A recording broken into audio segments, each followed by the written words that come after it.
Thank you so much for being here. Today we're celebrating 13 years of progress of music business and entrepreneurship at UNT.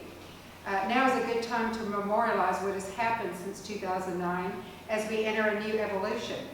The new director has not yet been named, but it'll be very exciting to see where this choice will take the program in the future. If you are a student in attendance, the history of this program should encourage you that the ideas you have in your mind and heart have great value. For it was this music business at UNT that was in Jason Levi's mind, the mind of a student, that put us on this path. And in his heart, he wanted to help current and future students. I recently heard that our celebrated jazz program also started in the mind of a student. So don't think that you can't make great things happen. So I would ask you, as we continue with all of this, to ask yourself, what is in my mind, what is in my heart, and what are my dreams? So in business and in life, we don't want to forget from where you came. So it is important to remember the beginnings. That's the purpose of this event. Well, July 2009. Jason Levi, he was in the 1 o'clock, also an MBA student. He submitted a proposal for music business classes to the administration, and nobody can remember who that was exactly. Jason can't remember, Warren can't remember. Nobody can remember exactly who. But it coincided with results from a SNAP survey. This was sent to alumni to find out, get their views, and a lot of them mentioned music business, the need for music business. So along with those results and Jason's proposal, those were the seeds. So this is just the first part of his executive summary, and a couple of quotes that I like. By introducing a class that will arm students with the basic business skills needed to survive in the present turbulent economic climate, the students' chances at financial success will be profoundly improved. And the entertainment industry's continuing expansion and increasing complexity has created the need for a new professional, one who understands not only music, but also administration, accounting, marketing, entrepreneurship, and law. And then, I didn't put the entire proposal here, but he goes on to list specifics of what these new professionals need, and included comparables of other programs offered at that time, other universities, what they were. Of course, it's changed a lot, expanded so much. So many more universities are offering business classes and degrees now. So staying on the forefront of these offerings has never been more important, but proudly our College of Music is doing just that. Some of you, not the students, I'm pretty sure, recall that in 2008 we experienced a major recession. So Jason's proposal was very timely in the need for diversifying in the industry. And of course, the pandemic was another huge disruptor. Any new program offered at UNT has the advantage of being planted in the rich soil that is the College of Music. Successes abound and are too numerous to list, even in an event dedicated to this celebration. But here are some significant firsts. The very first class, 15 students. I'm not crazy about that picture. But we used Beyond Talent, and it was her first edition. I believe she has 3 now. Angela Miles Beeching, who's, I think, pretty much one of the founding mothers of the offerings at the university level. And this class continued through spring 2016. Then the next, January 12th, and Warren Henry's in attendance.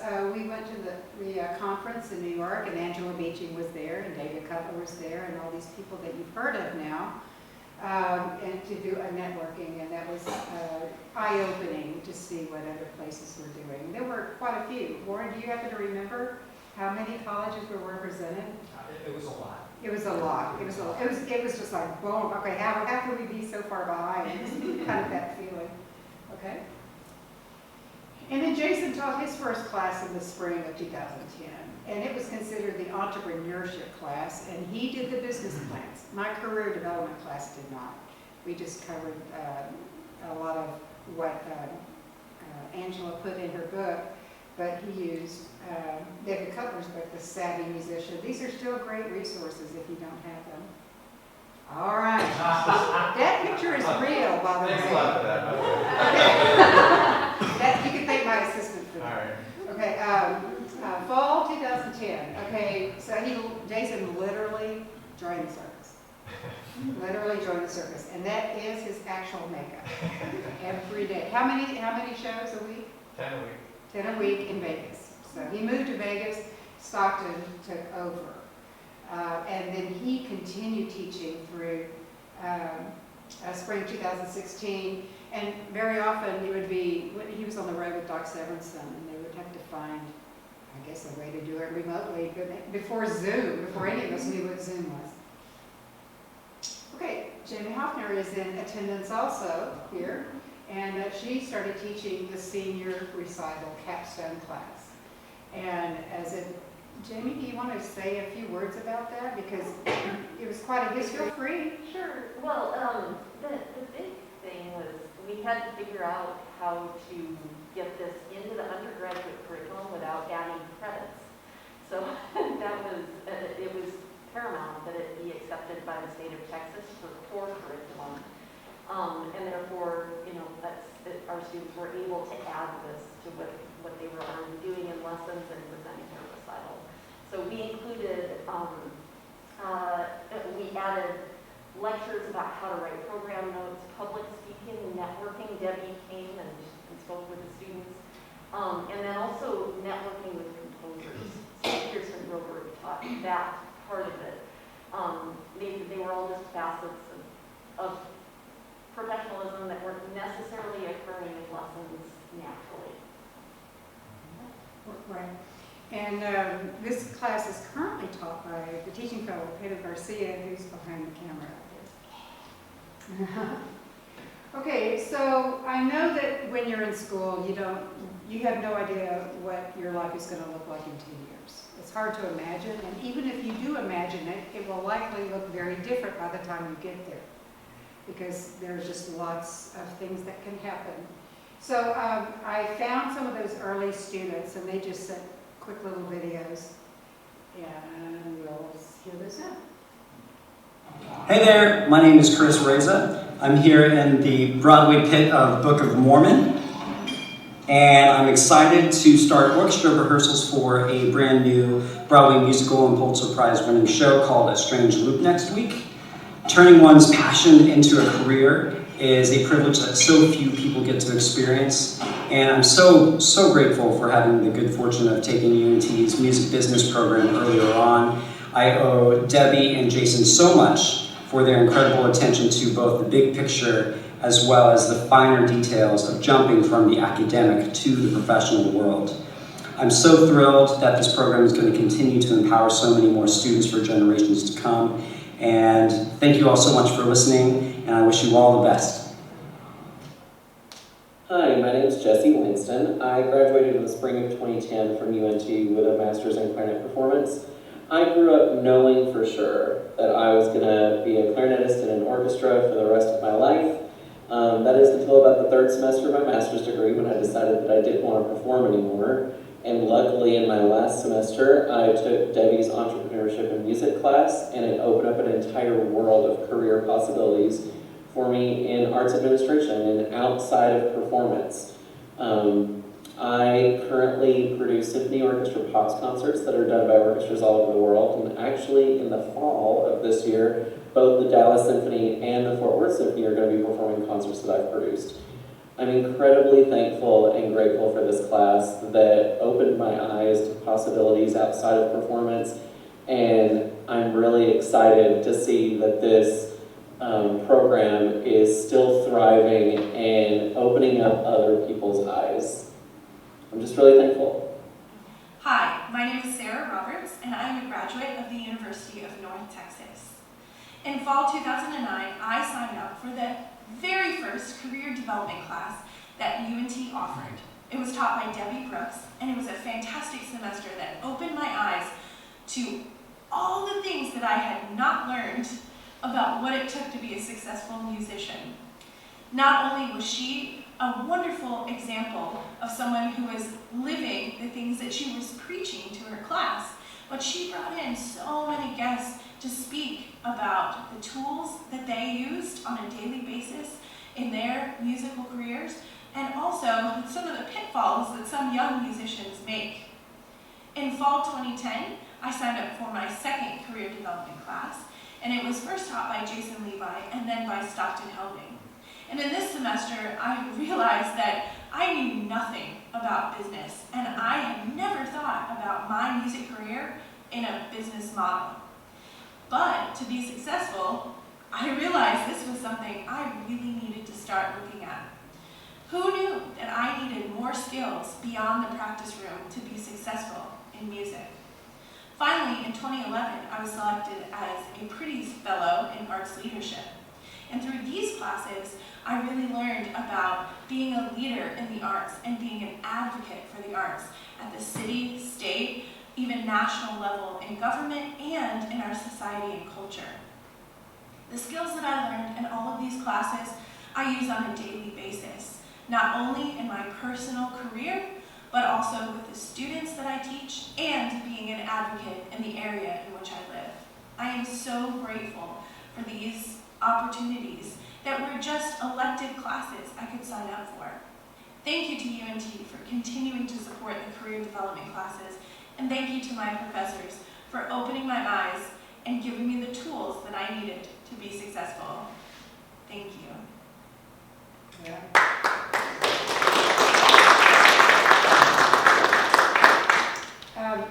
Not yet.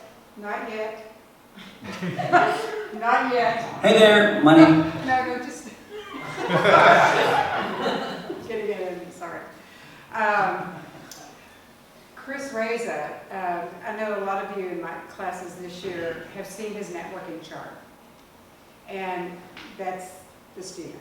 So he took that networking very seriously and started putting it in contact tracing and followed up really well. And he will tell you that that's the number one thing you need to do. So, okay, now we get to the next evolution. And Dr. Fabiana Clary is here with us. And so she was the first official director of the program, fall 16 through spring 21. And there was incredible growth and success during her tenure. Degrees were instituted, the Billboard ranking. I'll get a little bit more into that detail, and I'll let you speak to it if you want to. Some of this, it's up to you. It should be entrepreneurship competition, and many of the program activities were documented well in videos and online, and really gave a big profile of the activities anywhere in the world. So the first TF, Jen Guzman. How many of you remember Jen? Very first TF, and also Matt Fallison. He's now in California, local professor and financial advisor. So he's found a way to have a hybrid career. I don't think there's much that Jen couldn't do if she put her mind to it. Would you agree? Absolutely. You know, she and her husband own TB Wins, which is a repair shop. And I mean, there's just, the world is her oyster, really. Let's go on to the next. Thank you. Okay, the very first graduate. Now we're getting into the degrees, and I wanted to kind of memorialize a series of firsts for the program. So the very first master's student in related field, spring 17. And she's still in the area, teaching and performing. And the first DMA, related field. Now he's teaching at Baldwin Wallace. He's teaching in this field. And the very first MBA in music business. Ben Dearman is here with us and from the College of Business. And it's the College of Business that houses the MBA in music business degree. So we were both kind of, oh, guess what? We have a graduate. It snuck up on us. And the second one will be Patrick over here. Anyway, he's working as this digital marketing specialist. So. All right, so for the students that could not be here today, these are the 2 questions I'm going to ask them for their alternate assignment. Just to dig a little bit deep within yourself and to see how you can basically change the world, change the industry. Just where's the limit, really? I just don't see it. All right, so now I'm going to go into a little bit of detail about the notable first under Fabiana's. Oh, look who's here! You missed it. Here's Jen Guzman, by the way.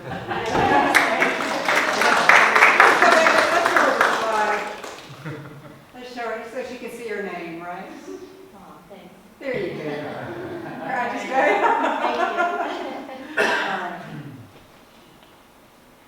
Okay. Just the first. I think that this is probably the one that got everybody's attention, wouldn't you say?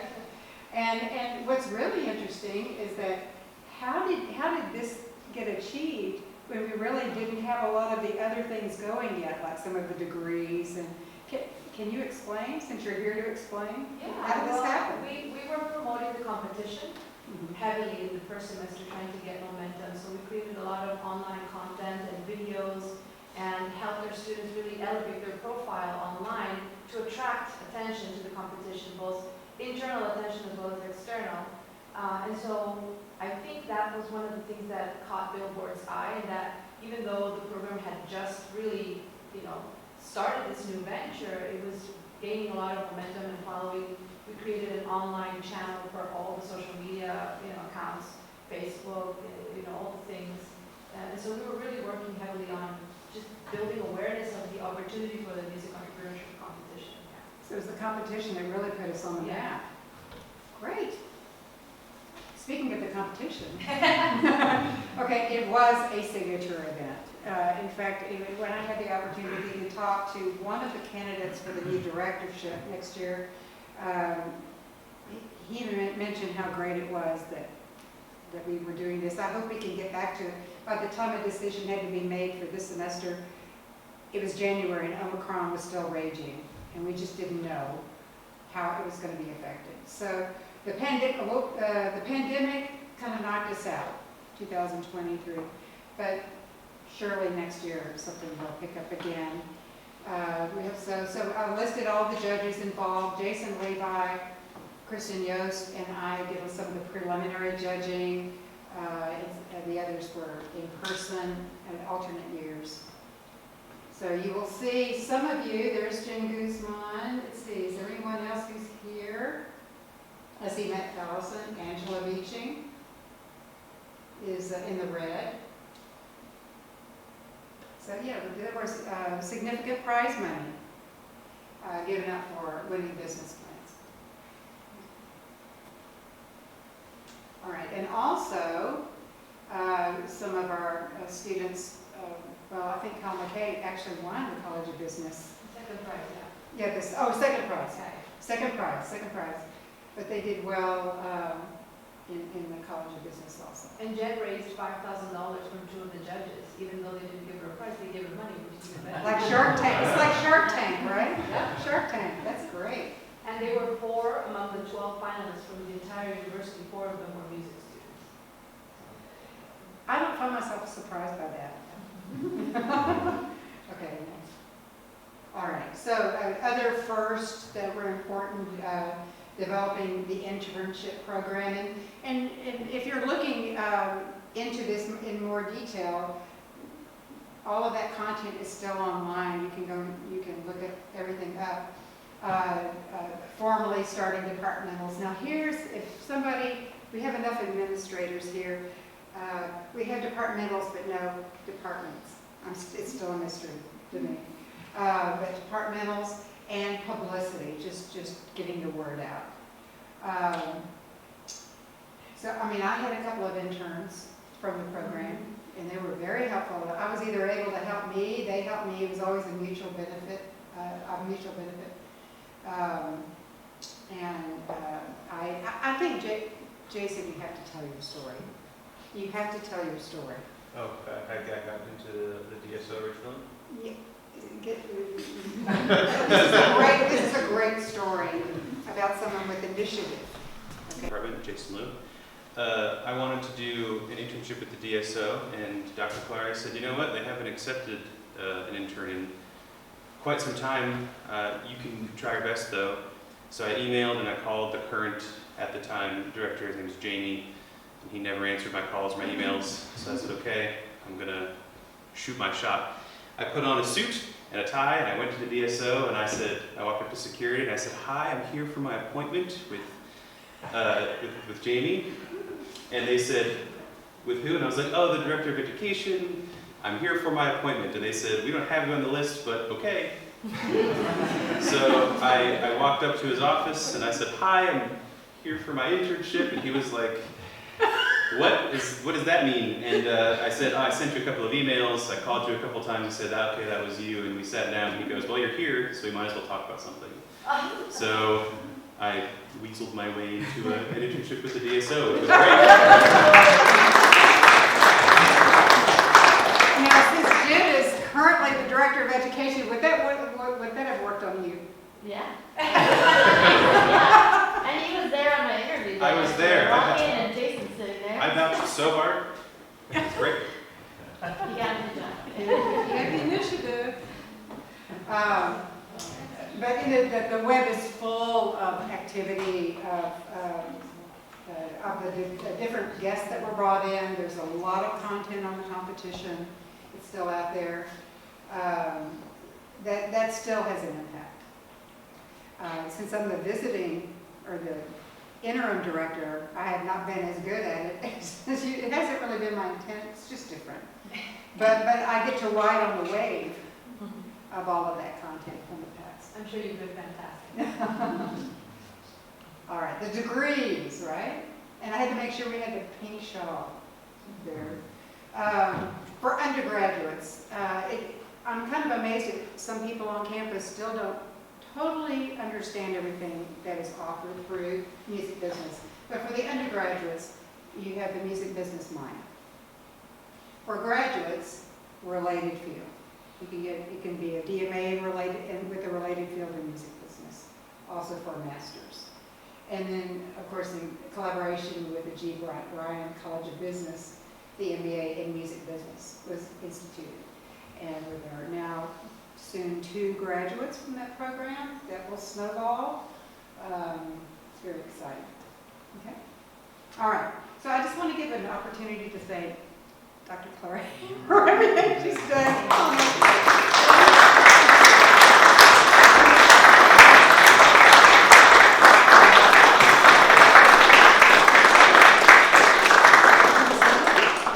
Okay, I'm going to let her talk. Thanks everyone for coming. I think this is such a great event that Debbie's putting together, and I'm so excited to meet Jason because Debbie introduced him to me and she said, you know, Jason's the one that really started this whole thing. You should connect with him. And we had a few phone conversations. I don't remember, was that in like 2017-ish or 18? Yeah, probably.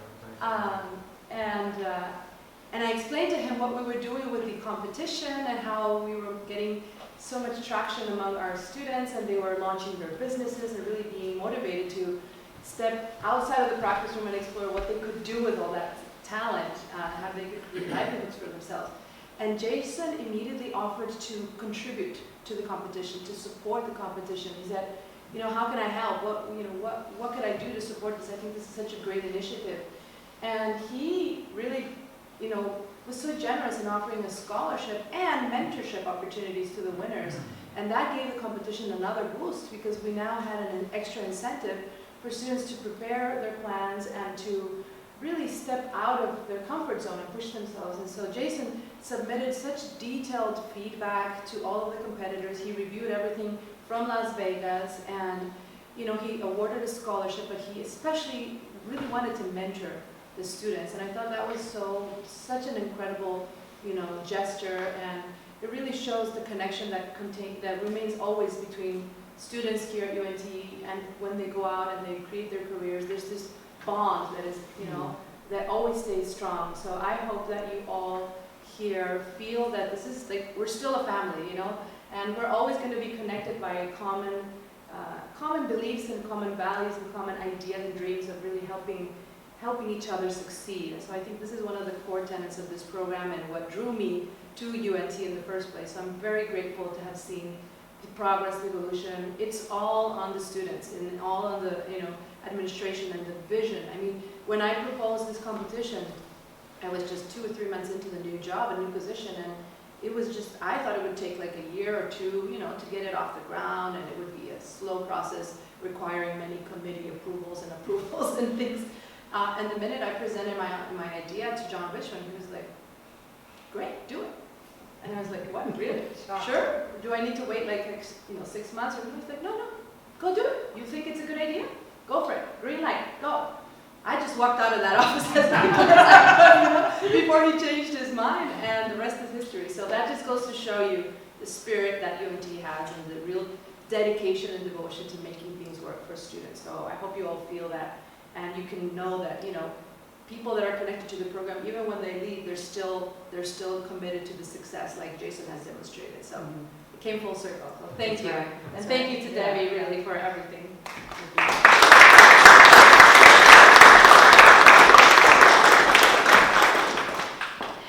One thing I tell all the students, and what, it doesn't matter if it's a cello excerpt class or whatever class it is, that I never close my door down the road, because career it doesn't stop. When you take one class and you're 4 or 5 months, and then, you know, if you need my help 5 years from now, you reach out. That's an open-ended thing that I always have. So just all the students that are here, I want them to know that. All right. What's coming up? Okay, the program is migrating from keyboard to jazz division. I think we must recognize Steve Carlos for he's been our supervisor. He was your supervisor, he's my supervisor, and we have to thank you. Thank you, Steve.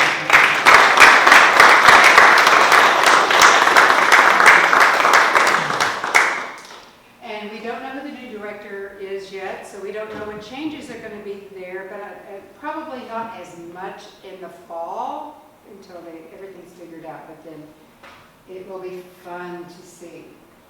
So if you have had anything to do, I want you to stand up and be recognized. I've done some TAs, TFs, administrators. Stand up. Stand up.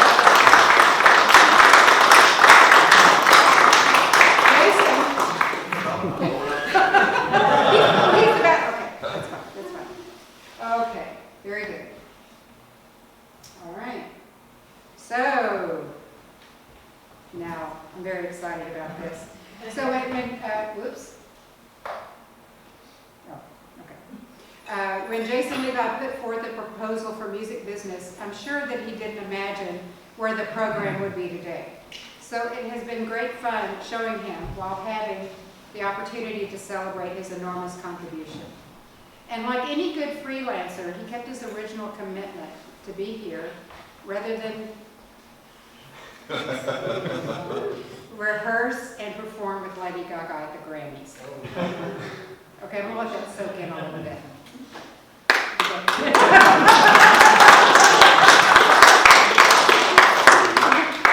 You know, we say keep your original commitment, and somebody asks you for a job, just politely decline. You know, we tell them how to decline. You know, that would have been my little problem. But he is playing 3 shows with her later in Vegas, just not the Grammys. Thank you for being here. Okay, so I'm now going to let Jason tell a little of his story, what brought him to the point of submitting a formal proposal to the administration. And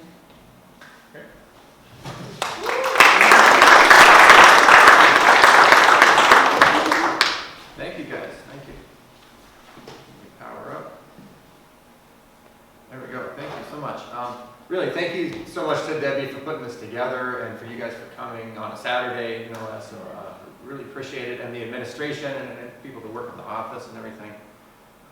Really appreciate your support.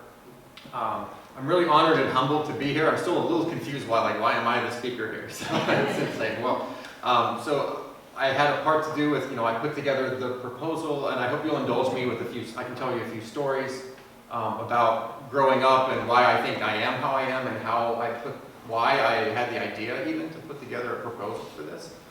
I had a part to do with that. I started making the first snowball, and I gave it a kick down the hill, and then I literally left and joined the circus. So all of the progress on this, I feel like to acknowledge everyone that's been on the slides and that we talked about before.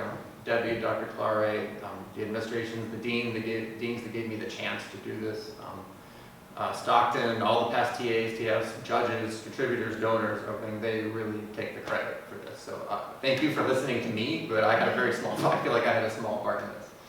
I taught, let's see, there we go. I'm gonna have to use my notes a lot because I am a performer, not a speaker. So, like I said, I was a student here from '99 to 2007. I got my bachelor and master's. When I was in the master's program, I also enrolled in the MBA program, and I'll tell the story why I did that in a minute, but it's just that's what led me to coming up with the idea for the program. So I think I'm here to speak to you because a number of odd years ago, I was there. I was you guys, and the students, and a number of years ago, and quite a bit of hair up here ago, I was out there. So I hope that maybe you can relate to some things that I'm going to speak about. I'd like to know a little bit about who's here. I assume that most of your students, current students, and is it College of Music students? Any College of Business students? And the business students? Great. Is there anyone not enrolled in the school, just coming to check, to just see what's going on? Any non-students? Everybody's a student. Okay. Right. Great. Any lead trumpet players? Woo! Okay, good. Now I know where the egos are in the room. Give us enough room around our heads, please. So in the past, like she said, I've been one of the judges for the business plan competition, and my company sponsors prize money for that. And COVID put the temporary kibosh on that one, but we'll see what the new director wants to do as far as the competition is to do. So if it's okay, I'll tell you just stories that I hope are interesting. You better get over here. Hey! I'm Good to sorry. see you, man. I'm showing my age. I went to the old choir room and wondered where the hell everybody was. My mentor and hero. Easy now. So you're just in time for my child stories. Okay, if you'll indulge me for a minute, I want to tell you a story about growing up and why I think I was interested in entrepreneurship. My dad is and was a big influence on me. He's a musician, also a trumpet player, but he never did it full time. He was always in law enforcement. He was a state trooper. He became a PI, and now he runs a computer forensics business. So when I was growing up, he was always starting side hustles. He always had some business going. Too many to mention, I'll mention two of them quickly. It was one of them, I remember spending nights after school and on the weekends at our kiosk in the mall. We were making personalized children's books in the mall. My mom was a real estate agent, and we had to dig holes we put in the big real estate for sale posts. This is maybe more common in the Northeast than it is here, but you have to dig a huge hole this yay wide and this big and put this big post in with the for sale sign on it. We were doing that on nights and weekends. Dad always had some crazy hustle and side business. I don't think any of them were ever successful, ever. Like, I would just see one thing pop up and I'd be like, hey, what happened to the post? And he'd go, oh, well, that didn't work out. Whatever's next, So we would thing would come and he would do it and it would fail and it was no big deal, So I grew up watching that and that became normalized to me. It was like, oh, Dad's doing this kind of crazy thing. I'm going to help him, and then it didn't work out. No big deal. We'll try something else, And I think that had a big influence on me. And now that I'm a dad myself, I'm really trying to model that and show that to my daughter and be like, oh, it's okay if you want to try things. If you fail, it's okay. So I have another quick story for you about how when I was 14, I was almost on the ground floor of what is now a multi-billion-dollar industry. Swinging a miss. Dad and I were computer tech geeks all the time, and we always had I don't know how he afforded it to this day, we were not wealthy at all. We always had the latest computers, the latest gadgets, the latest whatever was coming up, because we liked that kind of stuff. And I was always on the computer, the internet was a new thing, okay, AOL, Prodigy, that kind of thing. I'm going to date myself constantly through this, it's okay to laugh. So I taught myself HTML, how to write web pages, which at the time almost nobody was doing. And we had one of the very first digital cameras. It was a big Sony honking thing like this big. You'd take a picture and then it would record it to a little CD about this big, and you had to wait like 30 seconds between pictures. And you had to take that out and put it in something else for the computer to read it. And I made myself a little web page making business when I was 14. I sent out flyers all over Pittsburgh. And I got some clients. I made pages for real estate agents, for dance studios, restaurants, and I was making web pages. I had a nice little business going. And I had an idea I couldn't shake. And there was a used car dealer in our town. And I thought, wouldn't it be cool if I could put the pictures of the actual cars that they have on their lot, because it's a rotating inventory all the time, on the internet so people could see what cars they have? Because the only way you would know if they have a 1995 Mitsubishi Eclipse is to call them every day or go there to the store. You don't know what they have, right? And I was like, this seems like a great idea. I want to do this. So I wrote up a thing called Manager, got a meeting with him. My mom drove me to the meeting. I was 14. And I sat down with the owner, explained all this to him. He looked very confused the whole time. His brows were down. He didn't understand a word I was saying. And I got to the end of it, and he was like, son, how old are you? And I was like, I'm 14, sir. And he goes, you ought to stay in school. He's like, no one is ever going to buy a car from the interweb. Like and I was crushed. I was like, oh, no, he's right. It's like, he's older, he's successful, he's a business guy. Like, he's got to be right. Oh, I gave up on the whole thing. So I stuck with trumpet and came to music school, right?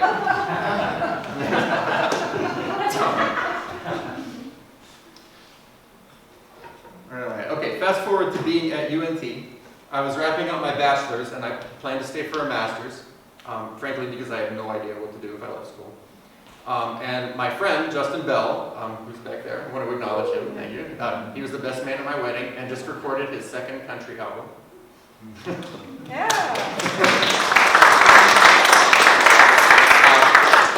He was working in the repair shop down there with Ann McMillan, who's still there, right? Yeah, Ann is a national treasure, please keep her well. And he was working on horns there and made his own valve oil. He started making his own oil, and the shops were coming, horns were coming into the shop and coming out, and people started talking about this oil you were making. And I had the same experience. My horn had to go in and get fixed, and it came out, and I said, my valve, these have never felt better. It was like, what did you do to this thing? He's like, oh, I started making my own oil because I didn't like the stuff that was out there. And I had this moment, and I went to him, and I was like, hey, do you want to sell this stuff? And he went, yeah. Like that. Actually, he didn't say, yeah, I can't repeat what he said. The idea was, yeah. That's what he said. So, Bell's Super Lube was born. I want to emphasize that we are in our mid to early 20s. We have, between us, we have, carry the 4, no money. No money, no experience, no anything. We didn't know anything. Some creditor foolishly gave us a credit card. I think it was Discover, right? We figured out how to buy our ingredients in 55-gallon barrels, and we would drive to pick them up in the back of his truck, and would spend weekends putting down cases of Bud Light and filling up hundreds and hundreds and hundreds of these bottles of valve oil at a time. And we somehow scrapped our way to a fairly well-known brand of oil through the country. Like we picked up by a distributor. We got in a couple dozen music stores nationwide. And man, that was just the time of my life. I just loved that. Not being on the edge, not knowing what you're doing, just learning as you're going. That was really exciting. So while I was doing that and I was learning, I was like, I want to be a better business person because I have no idea what I'm doing. I'm learning everything as I'm going. So I looked into it and I realized I was able to enroll in the MBA program with my bachelor's in music, right? But you have to take catch-up classes, right? When you're going to be in a master's program, when you don't have a bachelor's in that field, you take catch-up classes. So I had to take finance 101, marketing 101, accounting, statistics, all that, so on. And I started to see that as I'm taking these classes and going through it, I realized that the crossover in these skills was really helping me in my career as a musician. And I'm thinking, why isn't anyone in this side of the building teaching us this? Like, and I thought, I could make this class. Like, this is where I go to. It was like, if it's not there, I'm gonna make it. So I typed a proposal, and the dean graciously gave me the chance to prove it. And in the spring of 2010, I taught the first class. I can't remember exactly how many students there were, but it was filled up. It was to capacity, so there was a lot of interest and buzz around it. And you kind of went through the history already. I can skip some of this. So in the middle of the next semester, I won the audition at CERC in Vegas, so I had to, it was really life-changing kind of thing, so I had to leave and go do it. Stockton took over for a few years, and then Dr. Clark came in. And that's when really things really hit the gas pedal, right? I mean, everything started moving really fast then. And I understand there's a search for a new director that's in progress, and I'm sure that whoever is chosen is going to really take it to new places. Let's see, so getting to the business that I have now, it's called Rise 8 Studios. I started that in 2014, and I was on a world tour with a different Cirque show. We were in Europe, and I was really not happy at all. I was deeply unhappy where I was. The show itself was great. I had difference of personality with the artistic director and an even worse musical director. So I didn't want to be there anymore. But I couldn't just leave. I needed to replace the income. I needed a plan, right? So the next thing I'm going to say is, especially to students, is one of the main ideas or maxims that I'd like you to remember, if anything, from this. It's that sometimes the most pivotal moments in our life come from a place when you're in deep sadness or defeat. And so being older now, I can see those moments in retrospect as not defining who I was, but being what propelled me to move to someplace else where I should be, or doing things that I should be doing. So without the failures, I'm not certain that I would have seen the successes. As an entrepreneur, I think maybe being comfortable is the worst place you can be, because if you're comfortable, you're not going to grow. You're not growing. Obstacles become opportunities. So out of this place that I was sad and frustrated, I started hunting for a way to replace this job and get out of there. And the universe has a way of showing you things when you're open to receive them and you're looking for them. I found a podcast called The Amazing Seller. It's still around. The guy's still doing it. His name is Josh Volker. And his whole podcast is basically, I'm going to start selling things on Amazon, but I don't know what I'm doing. I'm going to journal the whole thing in this podcast. And so I started listening from episode 1 and I was always like 2 steps behind him. Like I would listen to what he did and then try to build off of his knowledge that he was teaching, you know. And so I got a product idea, I got samples, researching manufacturers in Asia, and I got samples sent to me in my hotel rooms or my apartment. I was in Germany, London, Switzerland, all these places. I was FedExing samples to my hotel rooms where I was staying. And I launched my first product entirely from the road. It was sent to Amazon, it went live. I did absolutely everything on a computer. It's amazing.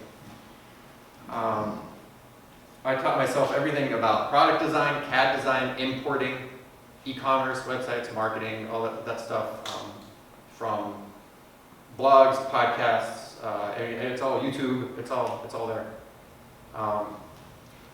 So let's see what's next. I think I did everything online. My first week, let me tell you a quick story about my first big failure in this business, because I'll loop back to it later. The first week my listing was live on Amazon, I had the inventory sent straight from Asia to the Amazon warehouses in the US. The product went live.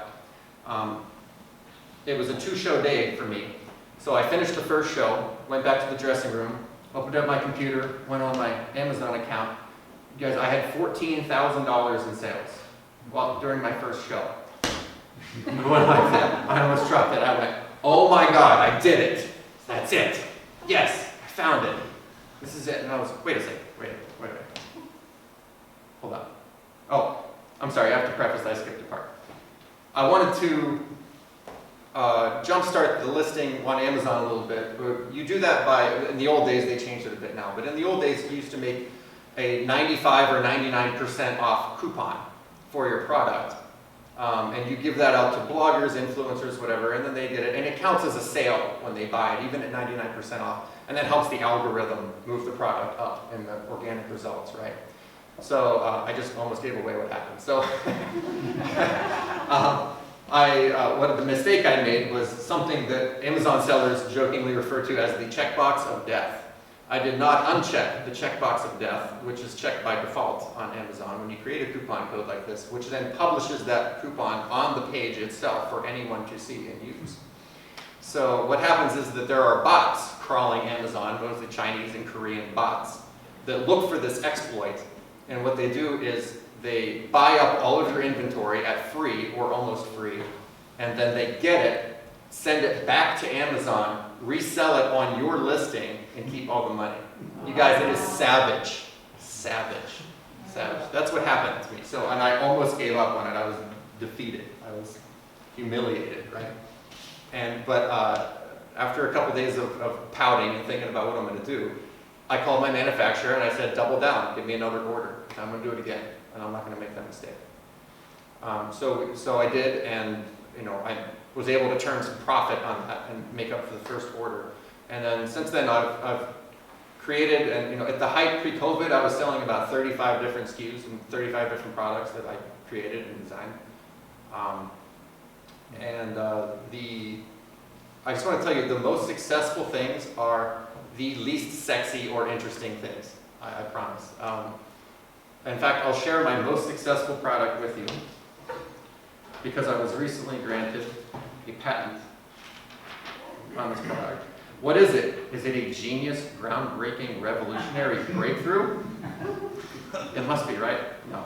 It's a set of bamboo kitchen utensils with the shape of a guitar neck on the top of it. Yes.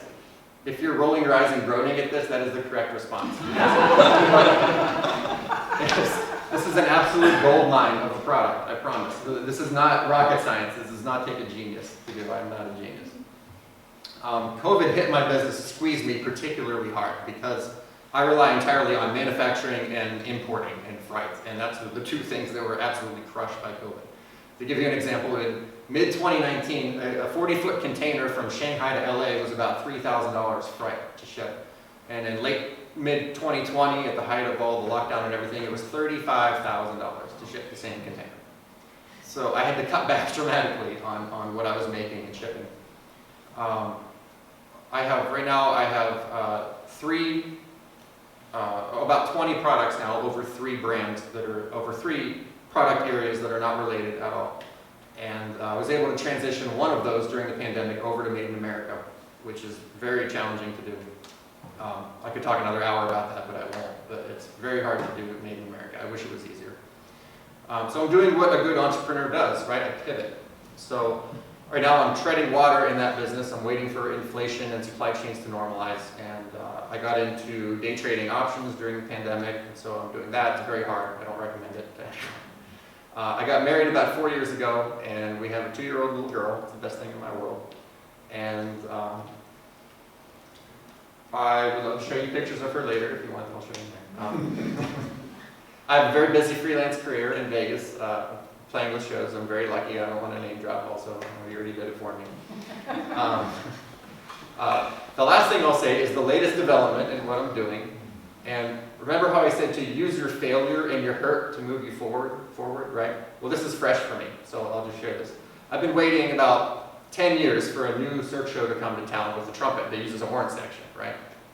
And they're opening a new show in the New York Hotel, and it's going to have a horn section in it, and there was auditions, and I went through and I thought, I'm a shoo-in for this, like this is guaranteed, right? So, because I've been in other shows, I'm kind of what they're looking for. And so I went through the audition process. I went to the theater. I met the director. I met the producer. I knew I was in the one of 2 people. I'm like, this is it, right? And met with them. Days passed. Nothing. Didn't get it. Gave it to another guy. And I was pissed. Right? I was hurt. And I was like, damn, why would they not give this to me, right? And I was hurt. I spent a few days groveling, of course, but you know what it did? It lit a fire under my butt then to revisit an idea I had for something else. I won't get into detail about it because we're creating content for this, but I'm in a new startup with a classmate of mine from when I was in school here. She's a very successful woodwind player and entrepreneur in Los Angeles now, and so is her husband. And my wife's a full-time violinist too. And it's a series of music education books for children aged 2 to 4. And we're introducing instruments and music to them using technology in a way that's not been done before and not being done now. So this is really exciting. Would I have been propelled to reach out to her and do something scary, time-consuming, expensive, and risky if I had just been awarded a nice cushy gig where I could go to work 5 days a week, clock in, clock out, get my paycheck, go home? Probably not, right? So I used that defeat, that failure, then now I'm into this new thing that's exciting and could be way bigger and better as a legacy kind of thing than having another gig, could ever be. So obstacles become opportunities. Just loop that back to what I said before. So that's all I prepared to talk about. I hope that was sort of interesting for you. Yeah, thank you.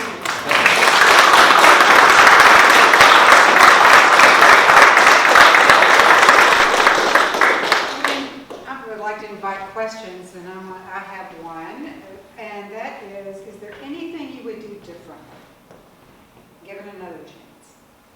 From when? Anything. I mean, if it would mean I'm in a different place than now, no. But if I could go back to school and teleport to being in these chairs instead of up here, I would probably have, I'm very much, if you're into the Myers-Briggs thing, I'm very much an INTJ, I'm very much an introvert, but I can fake it for short periods of time if I'm on stage or talking to people.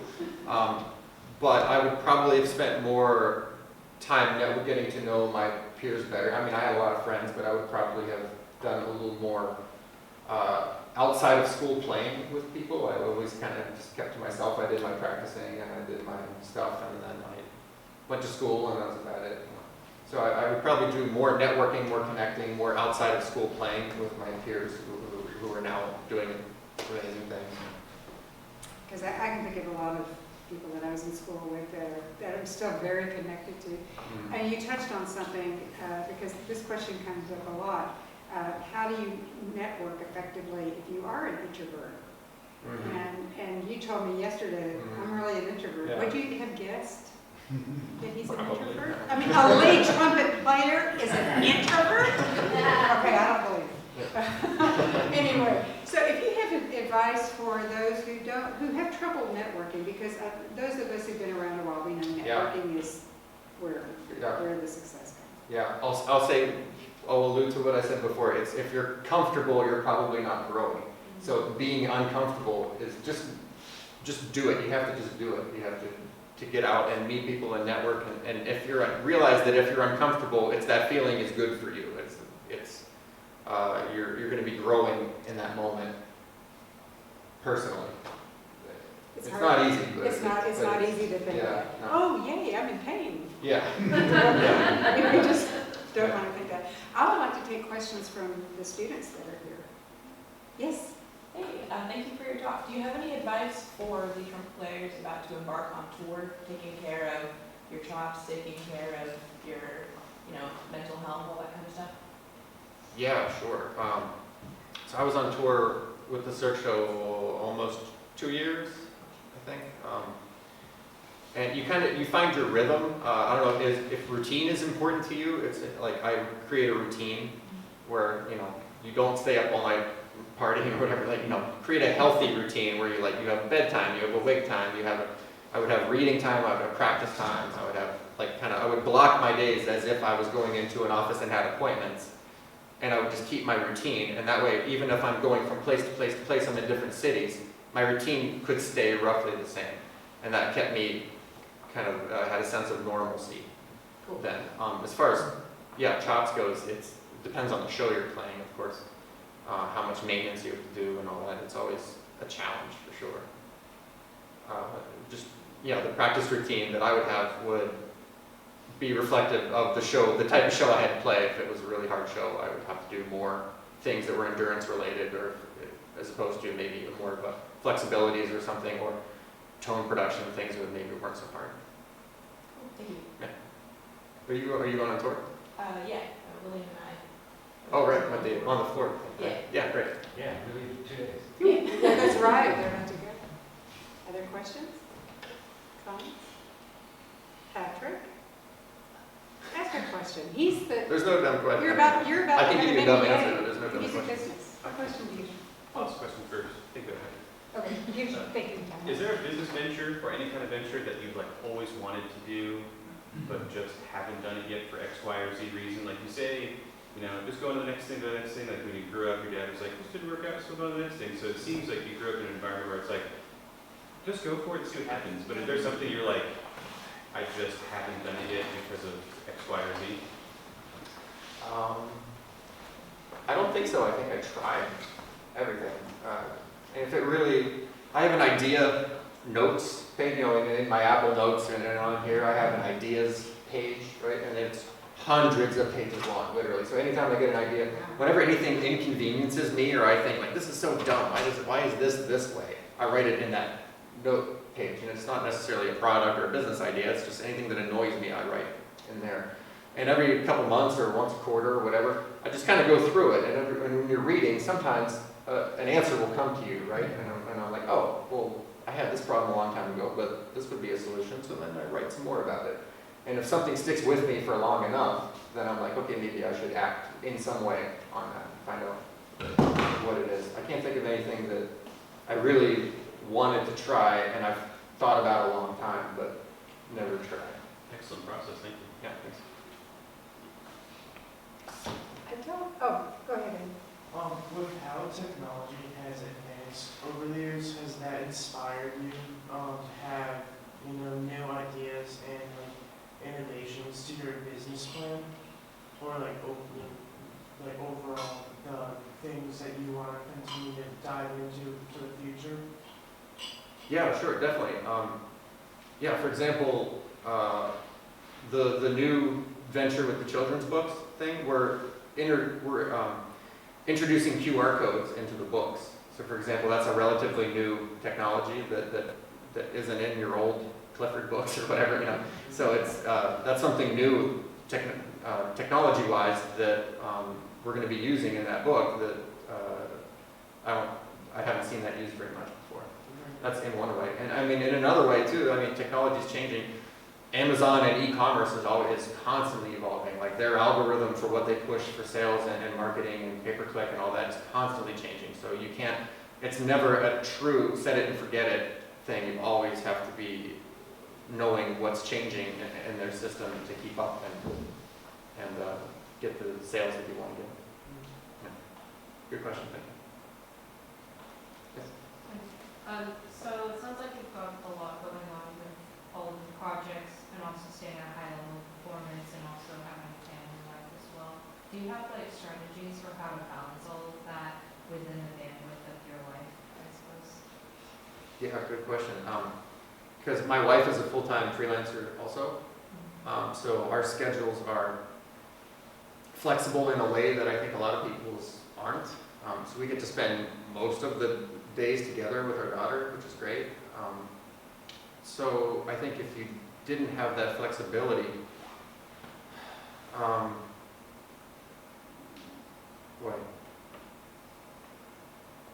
Jenny, are you asking because you have children or you have?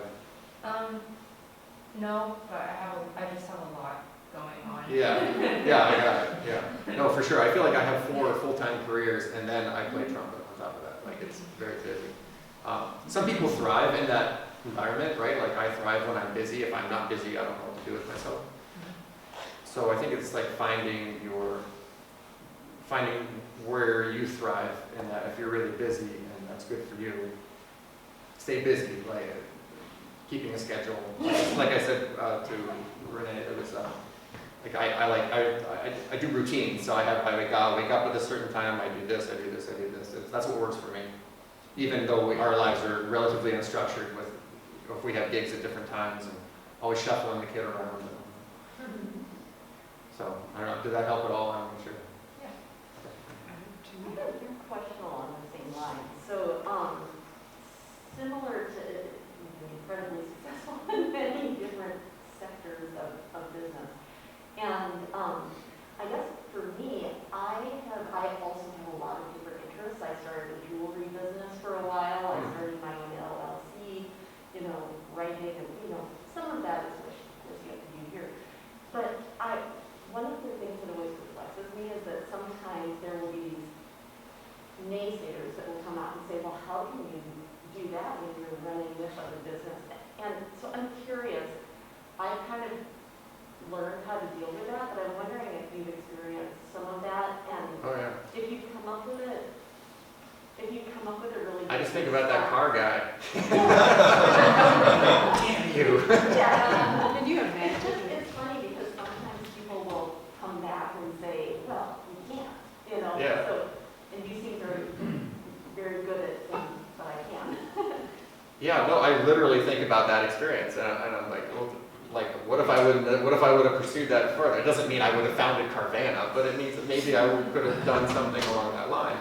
And I just think, well, now that I'm 40, you guys, and I realize that I still have no idea what the hell I'm talking about most of the time. So most people older than you, I'm like, they don't know what they're talking about. I have to try it for myself. It's just a different level. It's a different level of not knowing what you're doing. Yeah. It's inspiring. Thank you. Well, the best thing that any of us have to offer is our own experience. Nobody can take it away from you. And you are an expert on yourself. So if you just start from that place, as you gain knowledge, then you have more and more to share. There's another question. I'm pointing at Patrick. I'm pointing at Patrick because he's the next. Congratulations. He's getting his MBA in music business in the spring. Do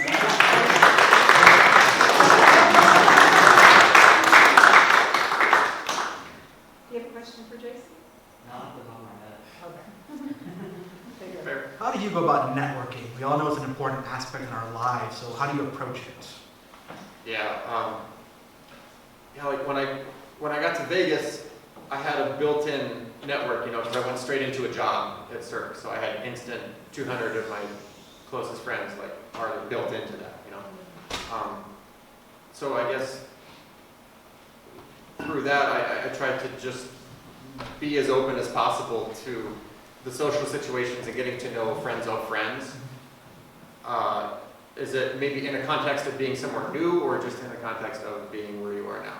Let's try somewhere new. How about that? Somewhere new. Okay, so yeah, that was my experience 12 years ago when I moved there. It's easier if you have a built-in network as you're going for a reason, but if you're starting fresh, yeah, there's meetup groups, there's even just going to the same spot over and over, the same park, the same restaurant, the same anything, if you're comfortable talking to people there, maybe a good idea. Professionally, like as a musician, is that what you're talking about too? Yeah. Yeah, going to the local hangs where people, I don't know, are we talking about classical or jazz? Because I guess it would be two different things, but going to places where people are performing and interfacing with the musicians, getting to know, asking them where they're from, getting to know them, probably a great idea. I tried to do all that when I moved to Vegas, even though I was in this Cirque bubble. I didn't need to because I had a job and I had everything I needed. I tried to get out there. When I moved to Vegas too, it was really helpful that I started subbing. I made friends, other professional friends right away, and I was able to start subbing in a great band called Santa Fe and the Fat City Horns. And it's kind of like the top, it's not a show, but it's a group of musicians that get together to play it's just for fun for them. They call it the healing. And it's a real high-level show. These guys are phenomenal. They're great, and they're all the guys in Celine's band. They're all the guys, all the top-level guys. So I was able to start subbing in that band right away. And when you start doing that, people start going, "Hey, who's the new guy?"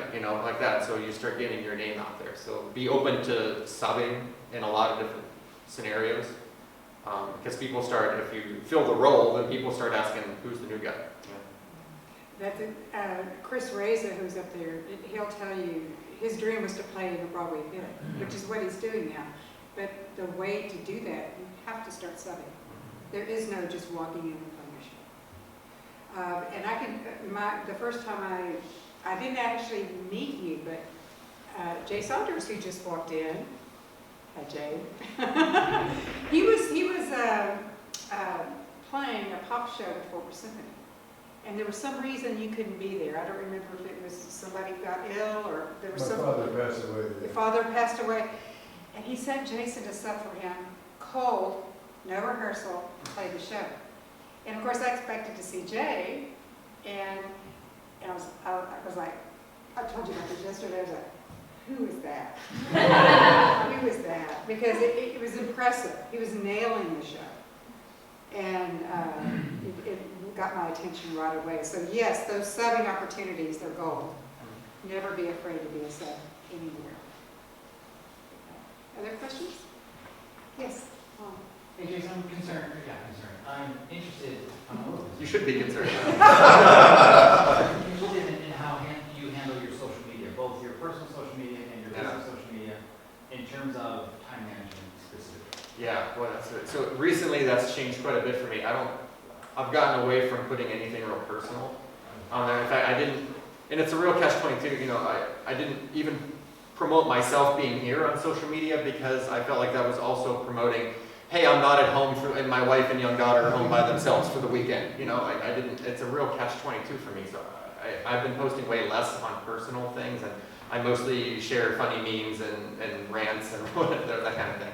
As far as business goes, I do less than I should, honestly, on that, but my strategy for that, especially leading up to Q4, which is my real busy sales period, I want to do more, getting more organic traffic that way, is a VA, like a virtual assistant, and because they can be had for pretty affordably, and someone with graphic design experience, and you give them a folder full of assets, and you say, create 200 Instagram posts for me, and then schedule them with the manager, with Hootsuite or whatever, and then they just go out automatically, so then I'm pretty hands-off of it. You know, they can research your hashtags, they can research your tags and keywords and things like that, and then just create the post for you pretty affordably, and they schedule it to go out, so it's fairly hands-off. That's the way I do it. Approaching Q4. During the rest of the year, I should do more on my social. I just don't. Most of my sales are through Amazon. It's the path of least resistance. When you're on Amazon, your credit card's already saved, people trust it, you go and you click buy and it shows up in 1 or 2 days. To get traffic to your website, it's just a lot more barrier of entry for people to buy, and they have to enter their credit card, they don't trust you, they don't know who you are. So right now I'm mostly Amazon, so I don't need to do a lot of social. But I'm doing my best to pivot from Amazon because I don't like having my eggs in that basket, where at the slightest policy violation, be it true or not, they could knock me off of there tomorrow, or today when I get home I could open that and be like, I'm no longer a seller, honestly. So I don't like leaving that up to chance so much. Jen? A follow-up to that, when you trust somebody to post for you on Hootsuite, do you vet any of that, or do you hire somebody that you know like can speak the lingo and will post relevant things, because that's something. Oh yeah, I've had VAs in the past, yeah, and I don't have anyone full-time right now, but I kind of will pick them up here and there. But I interview them like you're interviewing to hire them, you know, like I'll communicate back and forth, make sure that their English is good and that they understand the assignment, and that I'll have them send me sample posts before they just go live on it. Yeah. Good place to find them is, you know, Upwork, Fiverr, not so much. It's a real hit or miss on there, but Upwork is a pretty decent place to find it. It's contract labor, outsourcing. Yeah. Any questions?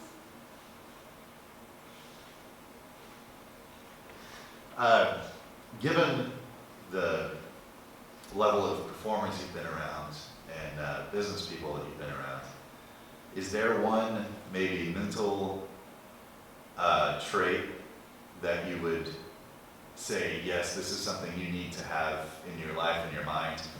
And is there one trait that maybe tries to sneak into one's mind that you're like, no, repel that like the plague? Speaking of performance?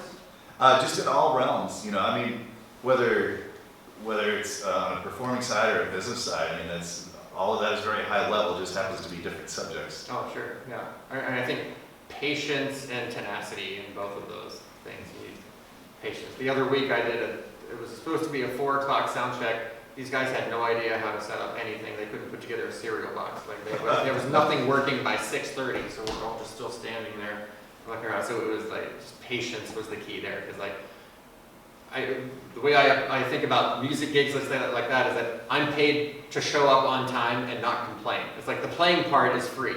It's like, but I'm getting paid to keep my mouth shut and be on time. Just approach it like that. I was wondering if you had any advice kind of for like working out of like a rut, like when you have a lot of good ideas, but then after a while, you know, you're having trouble like with the brainstorming process, or you know, even like as a performer, you know, like having like a tough time when you're kind of overwhelmed with work and being able to like dive into your own practicing instead of, you know, the required practicing that you need. So do you have any advice for even for like your own like work with when you're kind of having a tough time and you're trying to like get out of that box and, you know, rediscover like this stuff that you're passionate about? Yeah, can I speak to that in a business sense instead of a music sense? Yes. Yeah, so like that's when I go back to my notes log, right? So I find, and I'm also a big collector of quotes. Like I have hundreds and hundreds of quotes. If I read a quote that makes me feel something, I copy and paste it too. So I go to those two things. Like I'll go to my ideas page and I'll scroll way back in time, 2 or 3 years, and just start reading things about, you know, and so like I said, they're either problems or just annoyances or sometimes ideas, and sometimes I'll get a little spark and I'll be like, oh, you know, I should look into that more, and it's exciting. Even if it goes nowhere, it's something that kind of will get me out of if I'm feeling uninspired, that kind of thing. Music-wise, I don't know if I have a good answer for getting out of a rut for that. I think it's kind of personal, right? Because I don't know what do you play? I play the upright bass. Bass, right? So you probably have. I mean, maybe that's a good time to go to your teacher, go to your mentor, and ask them, give you a specific assignment, something to focus on. Because if you're feeling uninspired or in a rut, maybe you're looking at all the flags, looking at everything, and you need to just bring it in here and focus on one thing. And you know, when you make a small achievement, then you'll hit those dopamine receptors will start going off, and you'll start feeling good about yourself. They brought up a very interesting point. So let's talk about mentorship. So I know Bill Wallace is one of your big ones in business. Talk a little bit about those people that were so influential. Yeah, so Bill Wallace of Wallace Financial Group in Dallas was my mentor. Do they still have PLP here? Yeah, good, great. So that was I love that program. That was a great program for me. And so Bill was my assigned mentor, and we became good friends. He runs, going to your networking thing, like you live here, man, you have Success North Dallas once a month to go to. Absolutely go to that, for sure. I mean, there's no music, there's maybe some, but I don't know, not much musicians going there, but the level of professional people and the capacity there is huge. Like the speakers are great, I encourage everyone to go to that.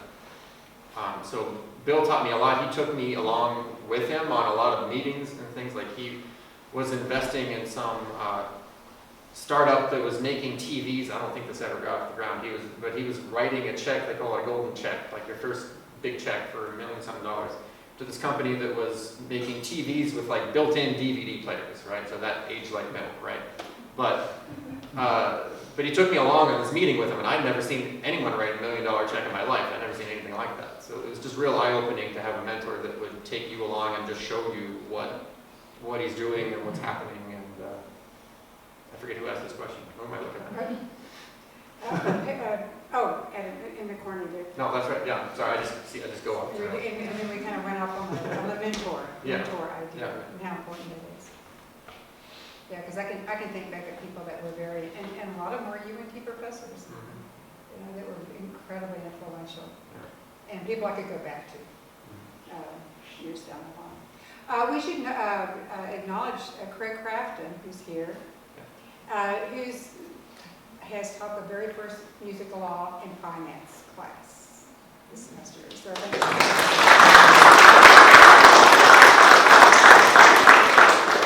So I'm curious what your perceptions are. I mean, this is if you can come up here if you want to, or just stand, that's fine.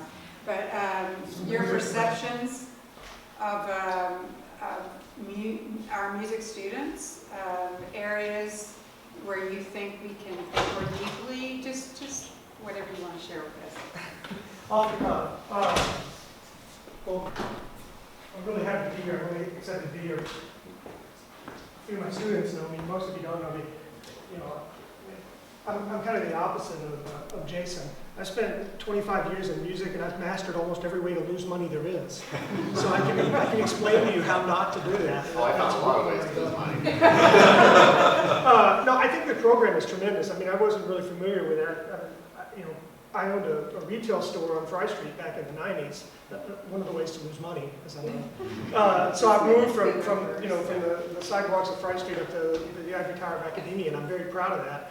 And I think this program is tremendous, and the music business and entrepreneurship and the merge with the MBA program, I think, is unbelievable. I didn't know what was going on, frankly, until Debbie called me and started explaining it to me. And she had reached out to one of my attorney friends, and she called me, and I said, why are you calling me? My initial reaction. I think it's tremendous. In my career as an entertainment and music attorney, I basically spent my job was trying to convince musicians that business was important, and I didn't succeed very often, frankly. I mean, one of the lines I used was, if you want music to buy your groceries, you need to understand right now that you're 50% business person and 50% artist. And the more successful you get as an artist, the more business person you will be. And nobody wanted to hear that. So this is my opportunity to basically expand upon that and hopefully use this forum to kind of teach people and give them the skills that Jason really learned on his own or developed here, that there's a lot more ways to be successful and make a living in music and entertainment in general than at the front of the stage. And the knowledge of what those are and how the business works is key to establishing that.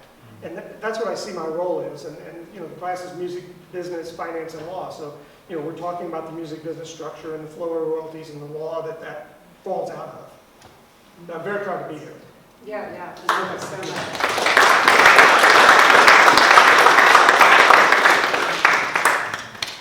More questions? Yes. Oh. Yes. Sorry, Eric, go ahead. Okay. I was just wondering if at any point in your career you found your other ventures detracted from your performing, and you maybe had to recalibrate your schedule or your mindset, or have you found that just strengthens your performing career to have other things to focus on? For sure, yeah. Because now I don't have to, I don't need that 6-hour, $100 salsa gig to pay my electric bill. And so when I'm showing up to the thing, I really want to be there. I feel like I really want to be there, so it helps a lot. It didn't detract at all. Because I'm not a composer. I don't write anything. I call myself the greatest sideman in here, but I don't want to be the leader. I want to show up. I show up. I play if there's a problem. It's above my pay grade. I don't like doing it, so I like to show up. I like to. It's made it a lot more fun. Yeah, you have to worry about that. Yeah. I don't ever want to be the leader. I'm the side man always, and I'm showing up, and it's because I really want to be there. Having the pressure off in that area just helps. I can't tell you how much it has helped my love of playing and my love of doing what I want to do. It's just helped a lot. Alan, I'm sorry. Alan? Yeah, sure. We talked a little bit about it last night, and I missed the first part, so I'm not sure if we touched on it. But I am interested in sharing again how you manage when you have two commitments at once, or one commitment that comes in and then a better opportunity comes around. Because I know you're a person of high morale, and so. Who told you that? I said that. Oh, I told you to say that. But I'm curious how you manage it. Like my son, as I mentioned last night, he's moved to Dallas, and as a bass player, he's getting a lot of work, and he has to take all the gigs, but then invariably, another gig comes along, and he feels obligated to do that first gig. Yeah, there's not always a formula, right? There's not a flow chart where you can be like, yes, do this, do this, do this, you should do that. But I mean, I try not to let well, Debbie said it. I hate name dropping, but Debbie said it before. Like it was like last Wednesday or so, the contractor called me to play on the Grammys with Gaga tomorrow. And I was already kind of like, I had the ticket, and everything was scheduled to be here.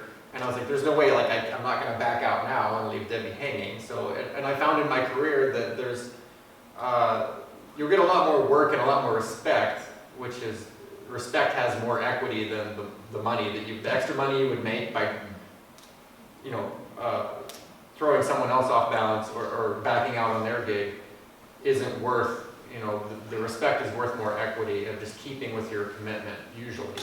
I mean, if we're talking about a $100 difference, you know, I don't want to put, like, because everyone's financial situation is different. Maybe you really need that extra $100 or you're not going to make your rent. You know, so that's a different situation than just switching out on someone because you got a slightly better offer for another gig. So I think it's a pretty personalized situation, but in my, most of my scenarios, if I'm committed to something and I get an offer, the other thing I can do if I need to back out on someone on a gig is that I'll find a replacement before I call the person that I'm asking if I can back out. So if I have another commitment, I'll put the feelers out for some friends, and I'm gonna be like, hey, are you available this day here, this thing for this much money? Yes, great. And then I'll call the other band leader and say, hey, I have a situation that was like, would you be okay with so-and-so taking over for me? They're already available. I checked with them. I've already forwarded them the information. They're available. And if it's just a switcheroo and it's no extra work for them, sometimes they don't care. They're, oh, sure, you know, it's great. And then they'll call you next time. So it's just like I don't want to inconvenience them at all. I make sure to take the work out of their hands if I have to do that. I can go into great detail about Yeah, that. contract. When you keep your first commitment, you're playing the long game.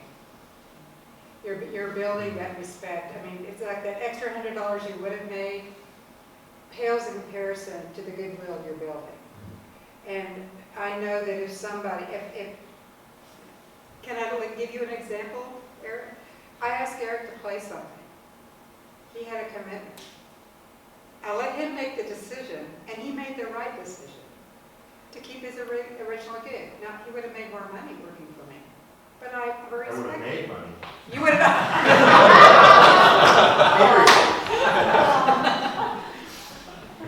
But that was the right decision, and I respect you more for it because I know that if you ever Take your gig. take my gig, you're not going to bail. Okay, now I am unusual as a contractor in that if somebody gets a spectacular opportunity, like if you were playing some little show for me and you got Gaga, I would have let you do Gaga because that is such a rare thing.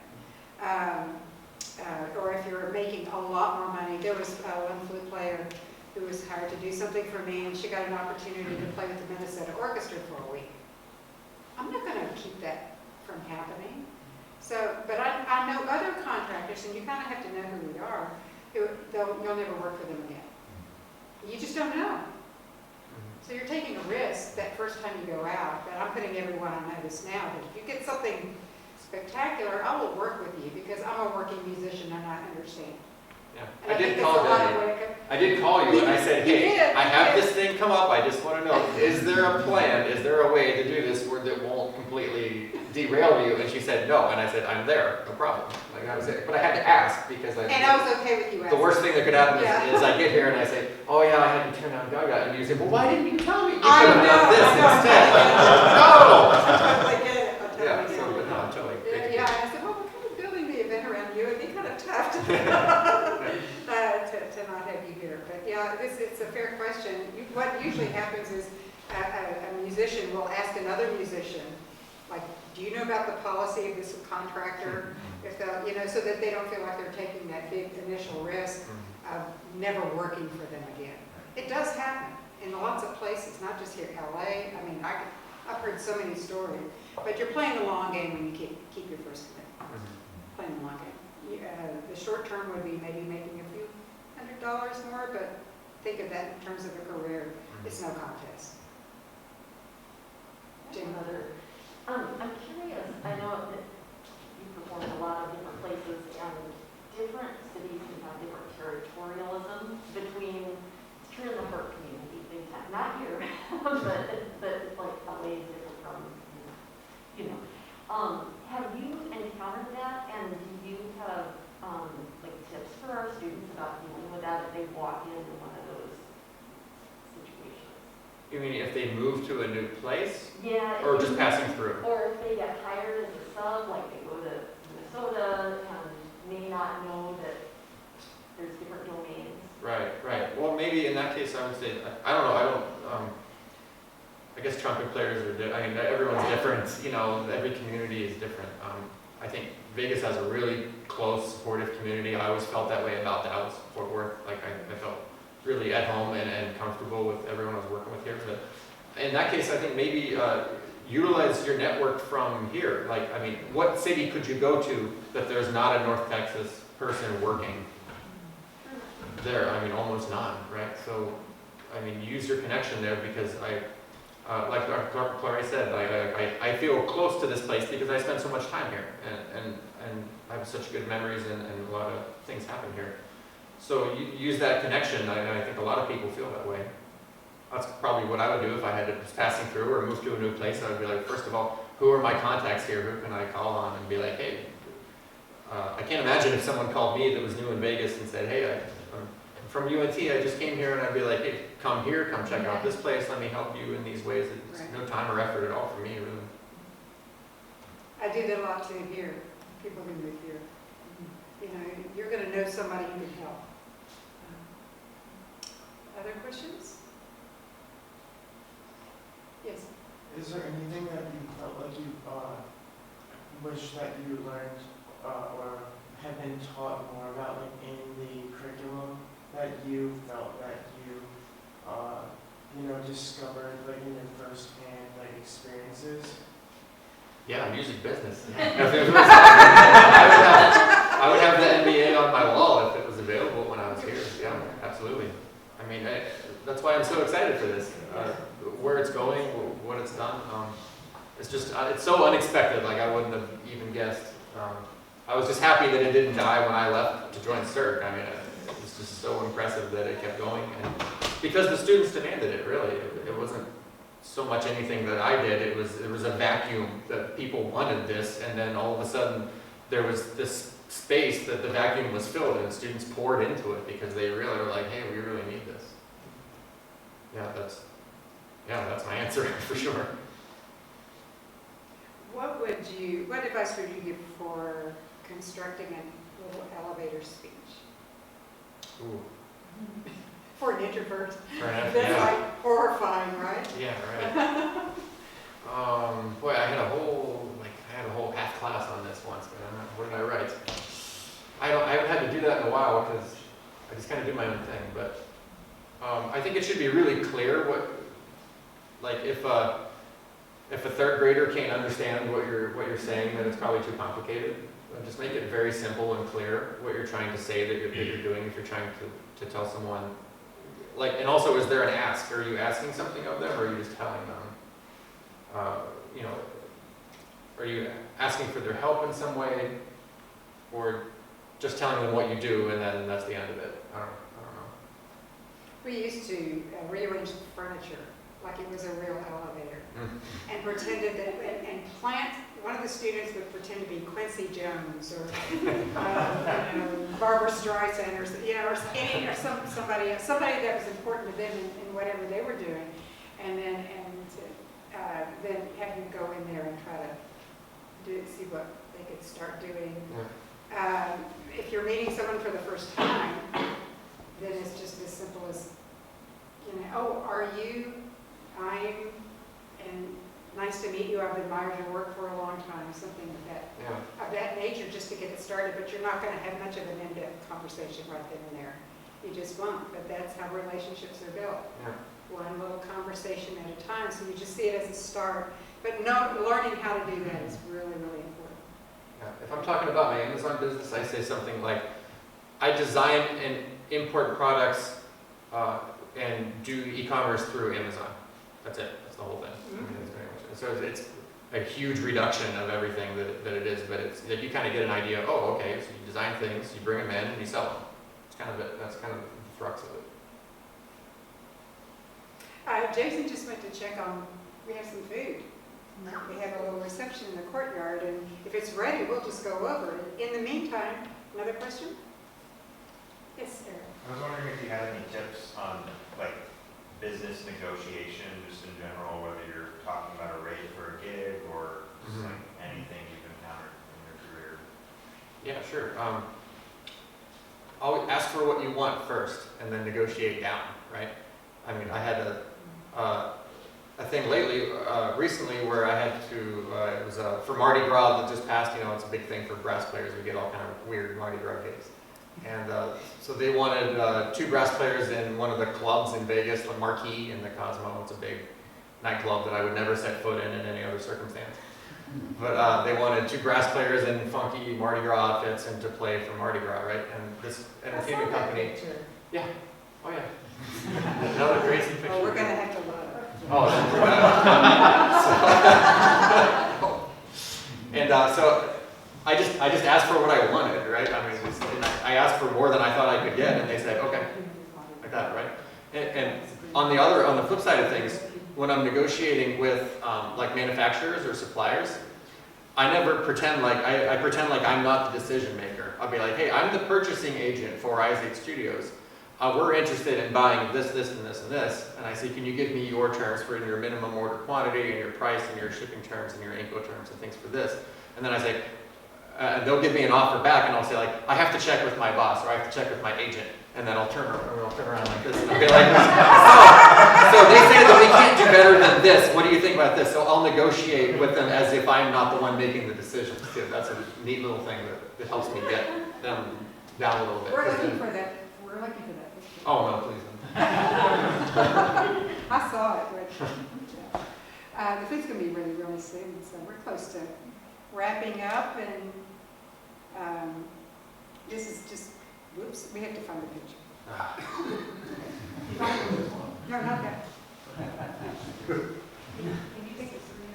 I have a question. This is kind of in trumpet specific, but has your ability to improvise as a lead player hindered you or given you the edge on any particular game that you can think of? Yeah, because it's, as a trumpet player, there's, in the jazz world, there's jazz guys and there's lead guys, and few bridge that successfully.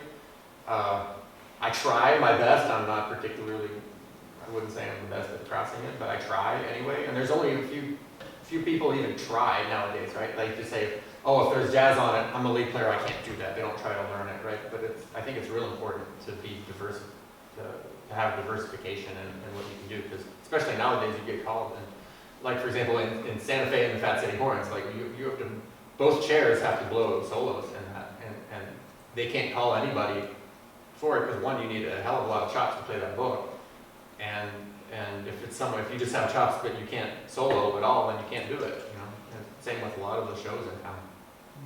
So definitely really important.